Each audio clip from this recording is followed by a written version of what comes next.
This next herb is one of, if not the oldest and most powerful wound healing agent known to mankind. It's an all natural product formed from the sweet nectar flowers by none other than the honeybee.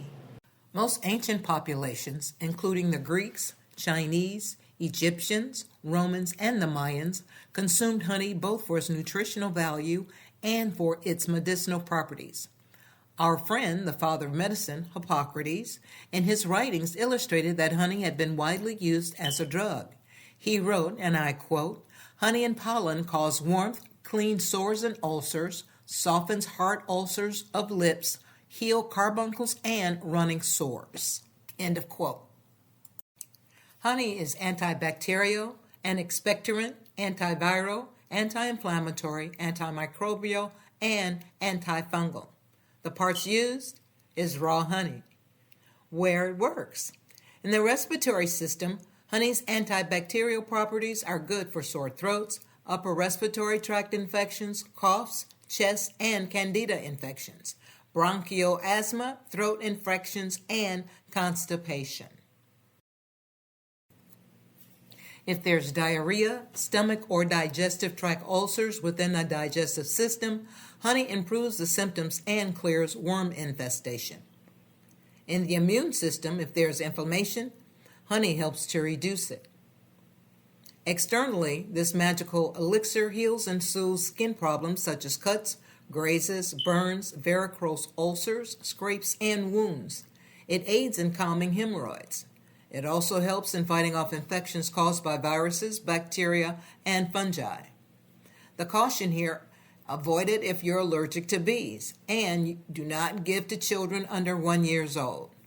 The suggested prep methods are shown on your screen. Use it in an infusion or you can take it straight from the bottle. As we know, there are many different forms and flavors of honey. Tupelo, wildflower, mad, whipped, creamed, and clover, just to name a few. In this module, we are studying medicinal grade Manuka honey. These days, medical grade honey is used in tons of hospitals. In an article written by doctors at UCLA Health, and I quote, "Various types of medical grade honey are used in healing wounds and burns, for managing skin conditions such as eczema and dermatitis, for gastrointestinal infections, and for digestive health." With resistance to antimicrobial medications becoming an ever more serious problem, medical grade honey offers a viable alternative avenue of treatment. End quote. Now, Manuka isn't the only helpful honey, as there are other types with medicinal properties as well, such as Irish heather. It has more antioxidants than Manuka. Canuka. It has the same properties of destroying bacteria that Manuka has, but it's also cheaper. Buckwheat has higher antibacterial properties than lower grade Manuka and works against bacterial germs that cause infections, food poisoning, skin infections, and boils.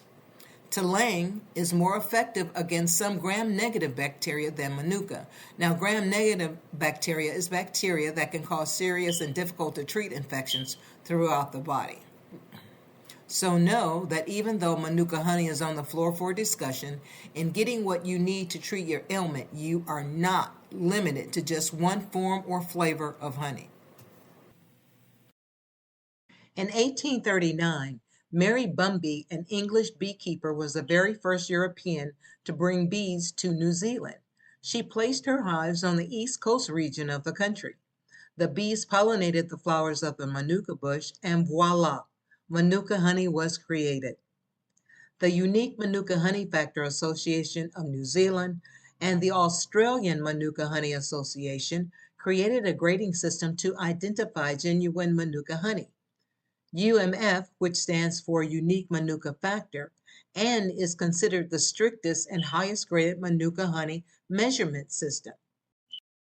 When buying Manuka honey, look for the UMF certified, AMHA authorized, or AMHA authentic certification labels. With any of those labels, you know that you're getting genuine Manuka honey. The UMF number should be prominently displayed. Here it's 20 plus, indicating the grade, and the MGO number And here it's 829, indicating the potency of the Manuka honey. Now the MGO number can go up to like 2000 or something, and the UMF number can go up to 26, but 26 I understand is very rare indeed.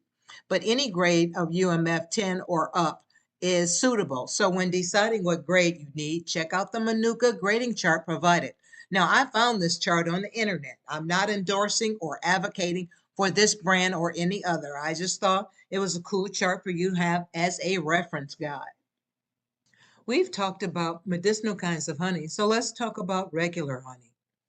Just because it's not Manuka or any of the other honeys mentioned does not mean there's not a honey for your ailment. There's regular, pure, and raw. Regular honey is pasteurized and cooked and contains added sugars like corn syrup, sugar, or other types of sweeteners. Now, sweeteners are strictly for taste, not for healing. Pure honey is also pasteurized. It doesn't contain any additional ingredients. It doesn't matter if it's pure pasteurized or unfiltered. During the heating or processing of it, the medicinal benefits have been lost. Raw honey comes straight from the hive and it retains natural elements like enzymes and antioxidants and has the healing powers we're looking for. Pasteurized and unfiltered honey loses a lot in translation. And speaking on the powerful antibiotic and healing abilities of honey, here are photos from a few years ago of my using honey to heal a wound. Yes, it looks bad. It was so bad I had to go to the hospital for stitches. A ton of antibiotics were prescribed. I never, ever do antibiotics. Among the numerous common side effects, my number one reason is that I develop boils. Why would a medicine do that, I wonder? Anywho, this was my opportunity to try out Manuka honey. This photo was taken in the ER. This one is a few days later. This picture is a week or so later. Slowly but surely, the skin is being restored. Here, it is fully restored. This is a shot of my herbal medicine, Manuka honey, and my wound care supplies. This is my hand today. The healing power of herbs and the ability of the skin to regenerate itself, to rejuvenate itself. Man, is that astounding or what? Somewhere it said that we are fearfully and wonderfully made, and it's true. Throw in a few herbs, and our bodies have remarkable self repair abilities. I didn't get an abscess, and the wound never showed signs of infection. From that $100,000 hospital bill until now, I've embraced natural healing as my birthright. I love it. It works when you work it, and it's been working for many years. There are many key takeaways for raw honey discussed in this module. For the quiz, only a few key points are noted here. I trust that good notes were added to your personal herb journal for future use. Don't doubt yourself. You know what you know. Every cell in my body knows how to be in perfect health. I am thankful for my body's ability to heal.